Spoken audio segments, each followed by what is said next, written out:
Shalom, give all praises to Yahweh, Bahashim Yahushai, Bashim Kakadash, double honor to the elders and apostles of great milestone that rule well. Blessings and salutations to the hopeful elect of Israel, man. This is part 2, still on biblical red pill, the biblical truth of Yahweh, Bahashim Yahushai, the words of God, the scriptures. Just gonna continue to analyze and filter with the scriptures what these men from Fresh and Fit podcast have to say, and the topic they're talking about is the hunter-gatherer nature of men. Here you go. Yeah. So if you go back to our hunter-gatherer roots, there's when we were living in tribal organizations, right? For whatever lack of a better term, living in tribes, and had a nomadic existence. Then we moved to herding. Then we moved to agriculture. I understand the history of it. People are going to say, "Well, he doesn't understand the history." So we're looking at hunter-gatherer tribes. In those hunter-gatherer tribes, you have a set of roles for each sex. Mm-hmm. So you've got the men who are physically built for combat. Yes. I've got stats for that as the well. Facial structure. Yeah, facial structure, upper body strength. The list runs on and on. We have bone density is another one. That was a good one. Yeah. And then higher oxygen content was another one. Testosterone. More levels of aggression. All of these things that women want to say, that's toxic masculinity. Yeah. Well, that's what we're talking about. Men were built for combat, and they still. We say, well, you don't look like you're built for combat. Yeah. It's like, well, no, not here, not in 2021, but like way back when we were living in the sub-Saharan African savannas. Way back when we were living in hunter-gatherer tribes, yes, they were, and that was an intertribal warfare was a fact of life. So the hunters and the warriors were the men of that era, and then the women were the berry pickers, right? As you heard it, which is ready in the scriptures anyway. The men were the hunters. He said the women were the berry pickers. So let's filter it through the scriptures. Genesis chapter 10, and goes straight into verse 8. And Cush begat Nimrod. Cush is will be Ethiopians today, the descendants of Ham, a different nation, different dark-skinned nation.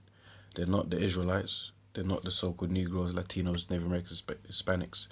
We're in a different line. We're in a line of Sham, or known as Shem in English. With Abraham, Isaac, Jacob. That's our line. Ham is a different line. But regardless, the point is, as you heard, the nature of men are hunter-gatherers. So it says, and Cush begat Nimrod. He began to be a mighty one in the earth. He was a mighty hunter before the Lord. So he was a great man and a warrior, a fighter, skilled man in terms of combat, right? Even as Nimrod, the mighty hunter before the Lord, and the beginning of his kingdom was Babel, and Erech, and Akkad, and Calneh, in the land of Shinar. Out of the land went forth Ashur, and builded Nineveh, builded, men build. So building societies, building cities, And the city Rehoboth and Calah, and risen between Nineveh and Calah. The same is a great city, but the main thing is wanted to get was a mighty hunter. As he said, the nature of men is to be warriors, fighters, and he's right. It's in the scriptures. This is Genesis, man, the beginning. Genesis 25, and go straight to the point. Verse 27, and the boys grew, and Esau was a cunning hunter, a man of the field, and Jacob was a plain man dwelling in tents. Right, and when you read on the story, blah blah blah, obviously, men, I think they were eating more venison, which is deer, right? So how do you get a deer? You got to hunt for it. So that's what men were doing. Jacob and Esau were doing that. Esau, our evil, wicked brother, which is the so-called white man today. And Jacob, the Israelites, so-called Negroes, Latinos, and Hispanics, and those scattered today. You know, there's always an exception as well, you know, because you got Israelites that look like so-called white people. And I won't be surprised the man talking, if he's an Israelite, you know, you got Israelites that look white or known as white people, but they're really not. They go back to the Israel, you know, based on their spirit, their characteristics, their behavior, mannerisms, you know, swag, style.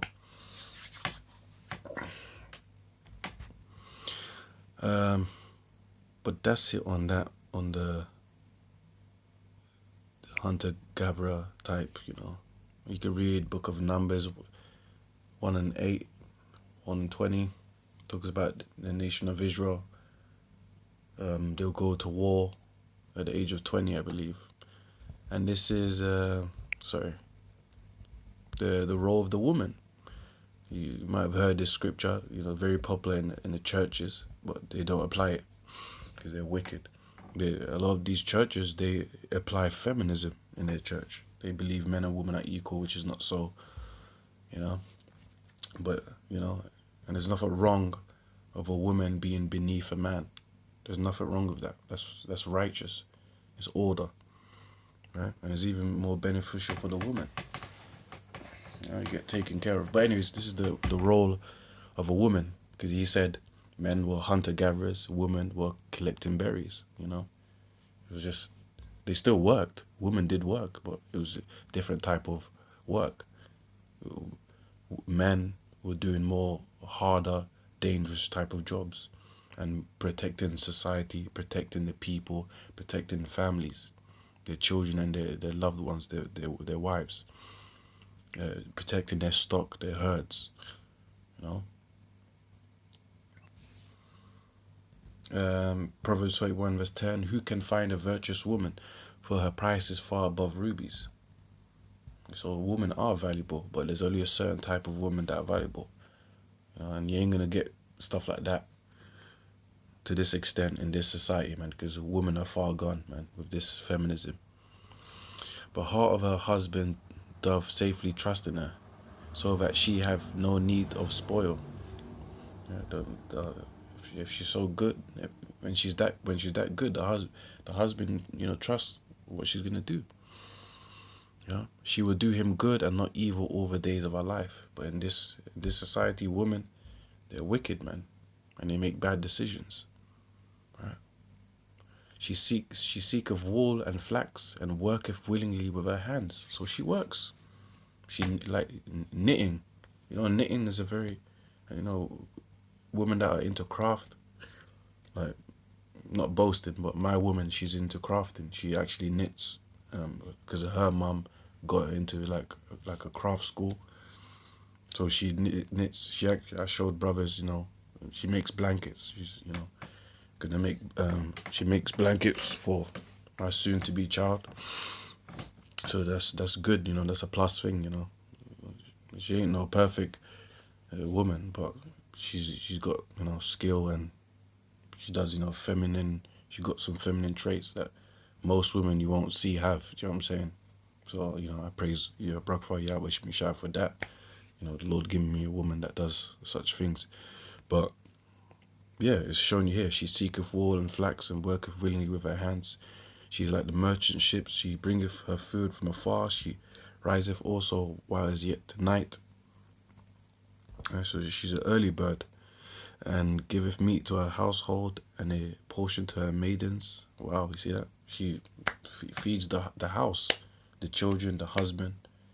Give a portion to her maidens, which shows you back then, our wives, our women had female slaves, or you know, yeah, female slaves. That's how it's supposed to be. In the kingdom, that's how it's gonna be. You know, as a man, you're gonna have slaves. You're gonna have male slaves, and your wife, she's gonna have like slaves as well. You know, babysitters. You know, maidens. Women are gonna be doing her hair. You know, people are gonna make sure that your wife is looking good for you. Do you know what I'm saying? So that's what's gonna happen in Israel, and you're gonna have, as a man, you're gonna have many wives, man. That's right. But anyways, she considereth a field and buyeth it, With the fruit of her hands she planteth a vineyard. Oh, what did he say? He was talking about women pick berries. Well, you know, she considereth a field and buyeth it. With the fruit of her hands she planteth a vineyard. Vineyard, you know, like grapes and different fruits and stuff like that. So she was into like, you know, crops and planting things and stuff like that. You know, gardening. That's very feminine, man. Women that, even my woman as well. I say it again, you know, she's growing a ginger plant, so that's a good characteristic as well. You know, because, you know, back, you know, when you're in the world and all you're thinking about is big booty hoes, but these big booty hoes, they got no substances. They're airheads. They're rude, arrogant, entitled, and they got nothing to give or offer in a relationship, man. That's what, hey, brothers, especially brothers that come in the truth, you shouldn't be looking at these Instagram whores and big booty hoes, and that's why I like watching Fresh and Fit's podcast, because he shows you these type of women that men are lusting after, and he shows you that these women are worthless, man. There's nothing. There's some of them, they may be beautiful, but a lot of them, they're fake asses. You know, their aesthetics is fake. Like, they're just plastic dollies. You know, some of them, yeah, alright, they're beautiful, okay, but a lot of them, they got a feminist mindset, and a lot of them, they got nothing really that's, you know, that they can bring into the table in a relationship. I ain't gonna read all of this, but you can read the whole chapter. It's beautiful, and it shows you the type of woman that is, you know, good. But unfortunately, in this society, you ain't gonna find that. You're gonna have to wait for the kingdom for that.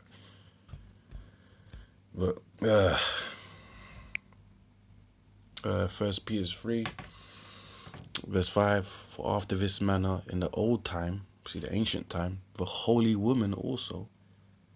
So the scriptures does talk about good women, man. A lot of people try to shit on the Bible, and I ain't trying to put women in the pedestal, but I'm just showing you that women have a place. You know, the Most High created women for a reason, right? To be helpmeets. But if the woman's not functioning as a helpmeet, she's useless. Straight up. But, you know, there is, you know, righteous woman or decent woman in the scriptures, you know, that women are supposed to be learning from, right? Being submissive and stuff like that. Well, let's see, 1 Peter 3 and 5. For after this manner in old time, the holy women also, who trusted in the Most High, adorned themselves, being in subjection unto their own husbands. So what does that mean? The holy woman, back in the days, it said old time, you know, those holy women, they trusted in the Most High, and they understood that they were subjects under their husband. They were beneath their husband. They were submissive towards their husband. Even as Sarah means princess, obeyed Abraham. See, so you're supposed to be obeying, listening, agreeing, and doing what your man says. Even as Sarah obeyed Abraham, calling him Lord. Yeah, your man, your boyfriend, your husband, your man is actually your Lord and Master. Now, a lot of women will bug out here now, and that's why you ain't supposed to be with those type of women. You gotta be with a woman that's gonna submit to your authority and your leadership and your decisions. And, you know, that's why, you know, these like red pillars, and, you know, they always talk about developing yourself to be a high value man, which is good. That's what you're supposed to be doing. But us brothers in the truth, we know that we gotta be high value in this, you know, in the spirit. You know, in this gospel, in this truth, in this word. You know, obviously, you know, you develop masculine characteristics and you be a man. You know, the word of God teaches you how to be a man. And obviously you don't want to be too materialistic and stuff like that. But regardless, you have to learn to be a man and to be a better version of yourself. You know. Whose daughters ye are, as long as ye do well, and are not afraid with any amazement. Likewise, ye husbands, dwell with them according to knowledge, giving honor to the wife as unto the weaker vessel.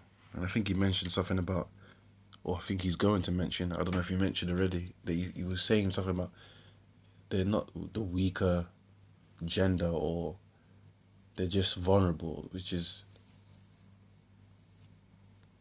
bro, they're weak, man. You know, because he said himself already all the advantages and the strengths that men have, and it's far superior to the women. So there's only strong and there's weak, unless you're saying the women are equal, which they're not.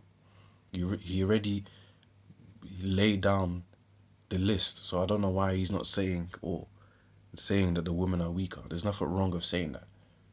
You know, a lion is stronger than a rat. A rat is weaker than a lion. It is what it is, man. Yeah. So the scripture says, as unto the weaker vessel. The women are the weaker vessel, and as being heirs together of grace, of life, by your praise be not hindered. Yeah. So let's stop the capping, man. Let's stop being fake and stop being sugarcoating. Nah, women are weak. That's it. But that doesn't mean because women are weak that they're useless. No, it doesn't mean that. You know, the Lord created them, so they got a purpose on earth. When women play their roles as being submissive and helpful towards a man, it creates perfect harmony. It creates stronger and healthier relationships and families. You know?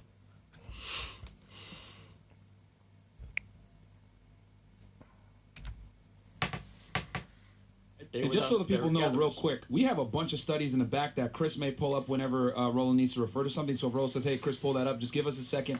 He's going to pull it up and show it to you guys because we came prepared for this one. Sorry, bro, I didn't mean to interrupt. And guys, Super Chats would not be read during the show.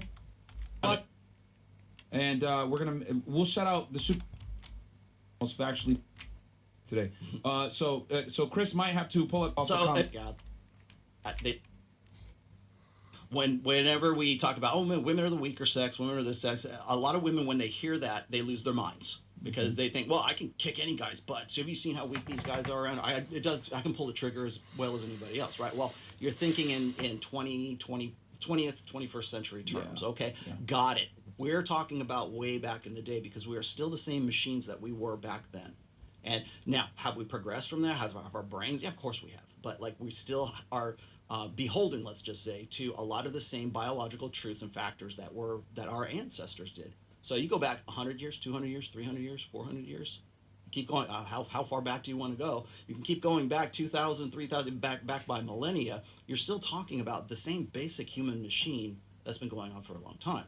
So when we talk about like hormones, we talk about testosterone, we talk about all these differences. We like to talk about like how men and women are different. I say this all the time. Yeah. Men and women are different. Okay, it's not, and we are. And so when I say that, I have to point this out is that we are more different than we are alike. And I know people hate it when I say that because they go, well, intelligence this, intelligence that. Yeah, that's true. But those gender differences begin in the womb, and even at the microscopic level, even at the cellular level, there's differences. When you have a female zygote and you've got a male zygote, when you've got those two, like, those clumps of flesh, as everybody wants to, clumps of cells, right? That's where those sex differences are taking place, right then and there. And another great book, and I didn't give this as one of the links or anything, but another great book, if you want to read about stuff like this, Dr. Steven Pinker's The Blank Slate, The Modern Denial of Human Nature, is biologically speaking, sociologically speaking, psychologically speaking, neurologically speaking, has done his homework really well. Say what you want to about Dr. Steven Pinker, whatever, I don't care. He did a lot of good work when it comes to that book. So you have that. So you've got the hunter-gatherer societies way back in the day, and we are still sort of dealing with intersexual dynamics in the 21st century that were unique to the machine of way back in the day. So yes, societies have changed, agriculture changed a lot of stuff too, but the biology is still there. So women still bear the greater investment cost of pregnancy. That's what makes you the most vulnerable sex. Yeah. Not because you're not G.I. Jane, not because you can't hold a machine gun and use a flamethrower or whatever, okay? It's because it takes 9 months for you to gestate a child. And back in the day, that could have been a death sentence back then. Yeah. If you picked the wrong guy, even if you picked the right guy, it could have been a death sentence back then. And so that's why women are the choosier sex. They bear the higher investment cost when it comes to pregnancy because they are the most vulnerable sex. So think about it this way. Takes 9 months to have a kid, takes how many years to raise that child from coming out of the womb to self-sufficiency? 7 years? Maybe 8 years, somewhere around there. And it takes a village to raise a child, right? Yeah. We need the community to help. We need the father to help. We need investments in those children to ensure the survival of the species. Which is how polygamy existed for so It long used to raise children. Yes, it used to be. That used to be how it was done. Marriage, by the way, wasn't just a contract. It wasn't even. I'm gonna come back to that marriage bit. I'll do that in the next video. But as you heard there, but it's already in the scriptures. I gotta say that. Keep on saying that. You know, men are designed to be, stronger, superior, smarter, more intelligent, and stuff like that. And yeah, like you were saying, let's just say, for example, a woman got pregnant, and there was no government assistance. There was no society or system that will help women if they were pregnant. You women are finished, man. You're vulnerable. You're carrying a baby for 9 months, and imagine what can happen to you. So a man has to be there to, aid you, lead you, assist you, guide you, and protect you. You see, a lot of you women have great disrespect to men, man. A lot of you women are ungrateful to men's help, man, in your lives. Yeah, a lot of you women are entitled, arrogant, and ungrateful, man. Not thoughtful for the men that are in your lives, man. Yeah. Something happens to your house, pipe bust. You're calling it a man, man. You're calling men engineers, right? Imagine if men and women went to war. Yeah, you want to talk about what equal? Okay, if men and women went to war, yeah, men on this side, women on that side, you women will easily get eradicated, man. You see? So stop this this tough attitude. Stop this wrong and strong attitude, that you want to claim things. No. Just embrace that men are better. Embrace that you need men. Embrace that you need men to survive, so you can be protected, to be looked after. There's nothing wrong with embracing that. Yeah, because when you let go, it's more beneficial for you, because it's gonna help you attract the men as well. Because men want women that are agreeable. But in this society, women expect men to be traditional. Or want to get traditional female benefits, being looked after and protected. But women don't have no traditional values to give back to a man. So it's a bad deal in this wicked society, man. But anyways, with that, shalom. On to the next one.